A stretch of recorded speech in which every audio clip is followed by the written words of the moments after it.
Assalamualaikum warahmatullahi wabarakatuh. Nama saya Jazitul Khairo. Di sini saya akan menjelaskan hadis yang pertama tentang etika menjaga lingkungan dalam Islam, kajian hadis larangan menebang pohon sidra. Di sini bisa kita lihat tentang hadis yang akan kita bahas, yakni An Abdullah bin Hubayshi qala Rasulullah sallallahu alaihi wasallam man qata'a sidratan syawallahu ra'sahu finnar. Hadis Sunan Abi Daud, yang artinya barang siapa yang menebang pohon bidara, Allah akan menjatuhkan kepalanya ke dalam neraka. Nah, hadis ini memiliki beberapa makna umum yang harus kita pahami. Makna umum yang pertama adalah menyoroti larangan penebangan pohon yang tidak perlu, terutama yang bermanfaat. Jadi, hadis ini menegaskan atau memberitahu kita bahwasanya adanya larangan untuk menebang pohon, apalagi pohon yang memiliki manfaat bagi lingkungan hidup. Kedua, makna literal, yakni menekankan pentingnya pohon bidara untuk naungan dan sumber daya. Jadi dalam makna literal ini menjelaskan bahwasanya pohon bidara itu penting untuk naungan sumber daya yang lain. Yang ketiga adalah makna kontekstual, yakni menekankan pentingnya menjaga sumber alam kehidupan. Jadi adanya pohon bidara ini juga memberikan kita pengetahuan bahwasanya adanya pohon itu juga menjadi sumber kehidupan bagi alam. Yang ketiga adalah relevansi modern, yakni menggambarkan pentingnya praktek berkelanjutan dan mencegah adanya deforestasi. Jadi dengan tidak menebang pohon itu kita juga mendukung adanya pencegahan deforestasi. Selanjutnya, setelah kita memahami makna umum dari hadis itu, kita memahami juga makna khusus dari analisis perkata. Jadi setiap kata yang ada di hadis itu kita pahami. Yang pertama adalah fatman, itu memiliki arti barang siapa, yang menunjukkan bahwa larangan berlaku umum tanpa memandang status kedudukan seseorang. Jadi siapapun, walaupun itu pemerintah, itu juga tidak boleh menebang pohon sembarangan, apalagi pohonnya itu dimanfaatkan gitu. Yang kedua adalah lafaz qata'a, berarti memotong atau menebang, yang konteks ini mengacu pada tindakan destruktif terhadap pohon. Jadi kita dilarang untuk menebang atau memotong pohon secara sembarangan. Yang ketiga adalah sidratan, yakni pohon bidara, simbol dari vegetasi bermanfaat, berfungsi perwakilan dari semua pohon yang berguna. Jadi dalam hadis ini itu tidak hanya pohon bidara saja yang dilarang untuk ditebang, melainkan semua pohon yang memiliki manfaat untuk keberlangsungan hidup. Selanjutnya ada kata swaba, yang berarti menghukum, membalas, menggambarkan konsekuensi langsung dari perbuatan buruk. Jadi lafaz swaba ini memberikan kita gambaran bahwasanya orang yang menebang atau memotong pohon sembarangan itu akan mendapatkan balasan. Yang kedua lafaz Allahu, yang berarti yang memberikan hukuman atau menegaskan kekuasaan Allah atas segala ciptaannya. Selanjutnya lafaz finnar, artinya di dalam neraka, melambangkan hukum akhirat yang berat bagi pelaku pelanggaran. Setelah kita mengetahui analisis perkataannya, kita mengetahui kritik sanad dan tahrij hadisnya. Jadi hadis ini diriwayatkan oleh Abdullah bin Hubayshi melalui jalur Sunan Abu Daud.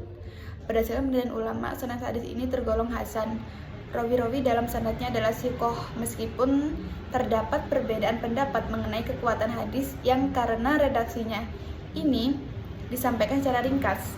Imam Abu Daud sendiri memberikan penjelasan bahwa hadis ini bersifat muqaddar atau memiliki penjelasan tambahan yang perlu dipahami dalam konteks tertentu. Hal ini menunjukkan bahwa sanadnya dapat diterima dengan baik, tetapi perlu analisis mendalam. Jadi Sunan Abi Daud ini juga memberikan penjelasan bahwasanya hadis ini tidak bisa hanya dipahami secara kontekstual saja, tetapi harus ada ilmu-ilmu lain atau penjelasan tambahan agar tidak terjadi salah paham. Beberapa ulama memiliki pandangan yang berbeda mengenai keabsahan hadis ini. Jadi para ulama itu juga memiliki beberapa perspektif tentang hadis ini. Yang pertama Sunan Abi Daud, itu ada di hadis nomor 5239 dalam kitab adab. Di kitab Sunan An-Nasai itu hadis dengan beberapa jalur riwayatan dalam kitab Al-Kubro. Di Musnad Ahmad bin Hambal itu diriwayatkan dalam beberapa jalur dengan nomor 19.831. Di Sunan Al-Baihaqi juga ada itu dalam As-Sunan Al-Kubro, dan di Sunan Al-Darimi dalam bab yang membahas larangan merusak lingkungan. Nah, selain dalam kitab Abu Daud itu juga ada hadis-hadis atau kitab-kitab yang memuat hadis larangan memotong pohon sidra tanpa alasan. Itu yang pertama ada di Imam Abu Daud mengomentari hadis ini yang mengindikasikan adanya kelemahan dalam periwayatan. Yang kedua Ibnu Hajar Asqalani dalam Takhlis Al-Habir. Yang ketiga ada Albani dalam Silsilah Al-Hadis Ad-Dhaifah. Yang keempat sebaliknya, sebagian ulama juga menghasankan hadis ini. Yang kelima Sunan Ad-Darimi dalam bab membahas larangan merusak lingkungan. Selanjutnya kita akan memahami kritik matan hadis, yakni kritik tentang isi atau apa saja sih yang ada di dalam hadis itu. Yang pertama kesesuaian dengan hadis lain. Jadi hadis utama atau hadis pokok kita tentang larangan memotong pohon sidra itu memiliki kesesuaian dengan hadis lain, yakni seperti hadis keutamaan menanam pohon, yakni yang berbunyi in qamati salatu wa fi yadi ahadikum fasilah wa di sato'a alla yakum hatta yagrisaha falyagrisha.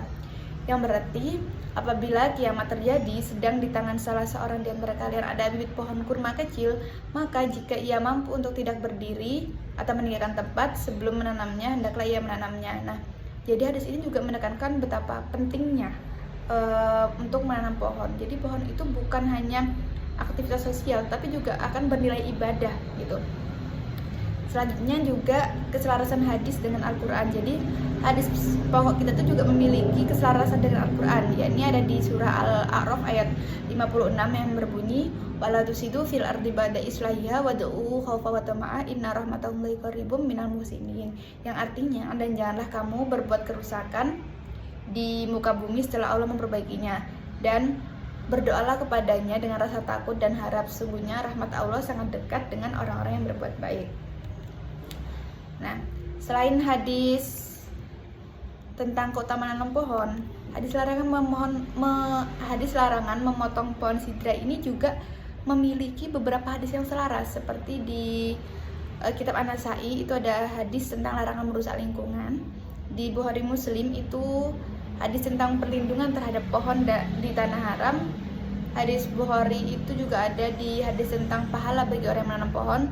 Terus di kitab Muslim itu juga ada hadis tentang larangan membuang sampah di jalan. Nah, setelah itu kita akan memahami fikih hadis atau kandungan makna dari hadis yang sudah kita pelajari. Yang pertama, pentingnya menjaga pohon. Jadi pohon sidra yang disebutkan dalam hadis di awal tadi itu adalah jenis pohon yang tumbuh di daerah kering yang sering digunakan untuk berteduh oleh musafir dan hewan.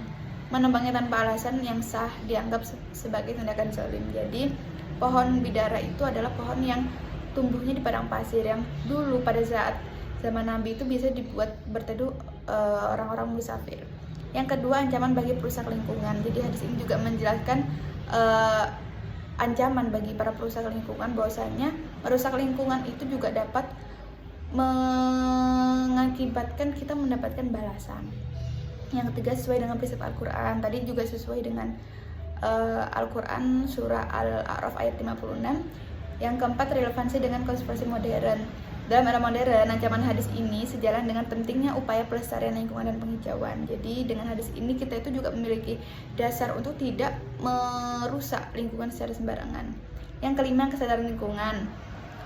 Dalam era industrialisasi, penebangan pohon tanpa perencanaan telah menyebabkan deforestasi. Yang keenam, manfaat pohon untuk kehidupan. Pohon tidak hanya menyediakan oksigen tapi juga berfungsi sebagai habitat makhluk hidup. Jadi kita dilarang untuk sembarangan dalam menebang pohon.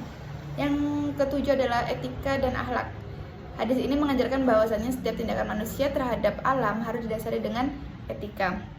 Dan yang terakhir adalah penghormatan terhadap kehidupan komunal. Pohon bidara pada masa Nabi sering digunakan sebagai tempat istirahat para musafir. Jadi itu juga menjadi salah satu alasan untuk tidak menebang atau memotong pohon bidara secara sembarangan.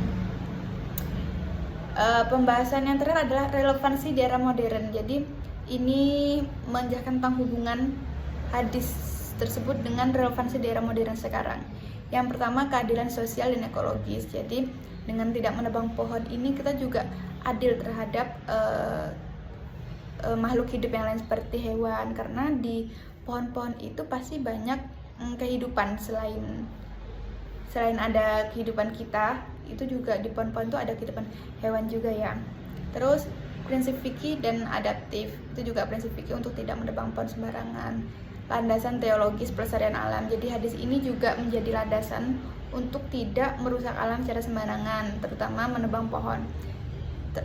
Lalu investasi nilai sakral dalam aksi nyata.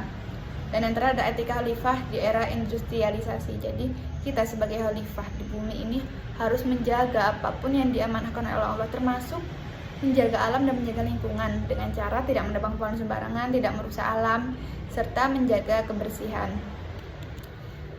Oke, kesimpulan dari hadis ini atau dari materi ini adalah larangan menebang pohon sidra dalam Islam merupakan manifestasi nyata dari etika lingkungan yang memadukan dimensi teologis dan ekologis. Hadis ini menegaskan bahwa tindakan merusak alam secara zalim tanpa alasan syar'i adalah dosa besar, karena pohon bukan sekedar materi biologis, melainkan penyokong kehidupan yang memberikan manfaat bagi manusia dan hewan, serta memiliki kedudukan simbolis dalam Al-Quran. Dalam konteks modern, ajaran ini menjadi landasan spiritual bagi umat muslim untuk menjalankan peran sebagai khalifah dan bertanggung jawab menjaga keseimbangan ekosistem, memastikan pemanfaatan alam senantiasa berpijak pada kemaslahatan dan melindungi keberlanjutan bumi demi generasi mendatang. Oke, mungkin sekian atau sudah cukup juga materi yang telah saya sampaikan. Kurang lebihnya mohon maaf. Wassalamualaikum warahmatullahi wabarakatuh.